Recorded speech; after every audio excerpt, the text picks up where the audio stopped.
Hello friends, स्वागत है आपके अपने यूट्यूब चैनल JCERT क्लासेस। तो आज हम लोग क्लास 9 के भूगोल चैप्टर 3 अपवाह के पार्ट 2 वीडियो को करने वाले हैं। अगर आप लोगों ने पार्ट 1 वीडियो नहीं देखा तो आप लोगों को यहाँ पे आई बटन दिख रहा होगा, यहाँ पे जाके ज़रूर देख ले। तो चलिए यहाँ पे हम लोग इंपॉर्टेंट क्वेश्चन को डिस्कस करते हैं जो कि 2023 एग्ज़ाम के लिए बहुत ही ज़्यादा इंपॉर्टेंट है। तो चलिए क्वेश्चन आंसर को देखते हैं। तो यहाँ पे देखिए फर्स्ट क्वेश्चन दिया गया है, कौन सी नदी नेपाल में हिमालय से निकलती है? तो हिमालय से निकलती कोसी नदी, और कोसी नदी को क्या बिहार का शोक भी कहा जाता है, याद रखना है। फिर देखिए सेकंड क्वेश्चन है, किन नदी तंत्रों से उत्तर के विशाल मैदान का निर्माण होता है? तो इसमें आप लोग याद रखना, तीन नदी सिंधु, गंगा, ब्रह्मपुत्र और उनकी सहायक नदियों से विशाल मैदान का निर्माण होता है, जिसमें अधिक कौन सा मिट्टी पाया जाता है? जलोढ़ मिट्टी पाया जाता है। जैसे इधर भारत आप लोगों को पता होगा, तो यहाँ पे जो है, यहाँ पे हम लोग का मैदान है। फिर देखिए यहाँ पे दिया गया है, भारत का सबसे बड़ा जलप्रपात कौन सा है? तो यहाँ पे है गढ़शोपा जलप्रपात, जो कि कर्नाटक में है, सरवती नदी में है, ये बनाया गया है। फिर देखिए 4 नंबर क्वेश्चन है, कौन सी मुख्य शीर्ष नदियाँ मिलकर गंगा नदी का निर्माण करती है?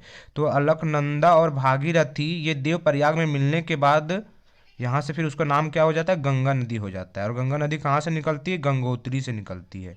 फिर देखिए नेक्स्ट क्वेश्चन दिया गया है, नदी या धारा नदी या झील में जाकर मिलती है क्या कहलाती है? तो उसको बोला जाता है सहायक नदी बोला जाता है। फिर देखिए नेक्स्ट क्वेश्चन हम लोग का है 6 नंबर, गंगा नदी के उद्गम स्थान को किस नाम से जाना जाता है? तो इसका आंसर क्या होगा? गंगोत्री हिमानी। फिर देखिए यहाँ पे 7 नंबर क्वेश्चन, और ये आप लोगों को नोट करते हुए चलना है क्योंकि ये आप लोगों के एग्जाम के लिए बहुत ही ज़्यादा इंपॉर्टेंट है। तो यहाँ पे दिया गया है, मध्य प्रदेश के बैतूल जिले से उत्पन्न होकर पश्चिम की ओर बहने वाली नदी है। तो पश्चिम की ओर दो नदियां बहती है, को ताप्ती, या एक ठो यहाँ पे अपन नर्मदा याद रखना है। तो इसका आंसर क्या हो जाएगा? तापी नदी।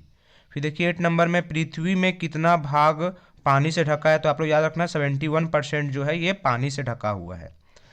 फिर देखिए यहाँ पे दिया गया, जिन नदियों में पूरे वर्ष जल का प्रवाह रहता है उसे क्या कहते हैं? तो जो 12 मतलब मास जो होता है उसको बोलते हैं 12 मासी नदी बोलते हैं, हर समय इसमें पानी रहता है। फिर देखिए संसार का सबसे बड़ा डेल्टा कौन सा है? तो ये आप लोग सुंदरवन का डेल्टा है, जो कि कहाँ पे है? ये भारत का, यहाँ पे आप लोग याद जानते होंगे, यहाँ पे बंगाल की खाड़ी है और इसी के बगल में बांग्लादेश है, यहीं पे सुंदरवन का डेल्टा है, जो कि गंगा और ब्रह्मपुत्र नदी के मिलने के बाद बनता है।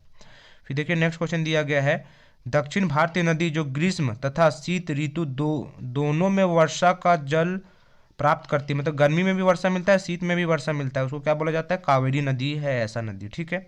फिर देखिए 12 नंबर क्वेश्चन, लद्दाख, गिलगित तथा पाकिस्तान से बहने वाली नदी कौन सी है? तो आप लोगों को पता होगा, जम्मू कश्मीर से यहाँ से जो बहने वाला नदी है तो इसका नाम है सिंधु नदी। तो इसका आंसर क्या हो जाएगा? सिंधु नदी हो जाएगा। फिर देखिए यहाँ पे 13 नंबर क्वेश्चन में दिया गया है, व्यास कुंड से उत्पन्न होने वाली नदी। तो व्यास कुंड से कौन सा नदी निकलेगा? व्यास कुंड, व्यास कुंड से व्यास नदी निकलती है। फिर देखिए 14 नंबर में, तिब्बत में मानसरोवर झील के पास से कौन सी नदी निकलती है? तो सिंधु नदी निकलती है।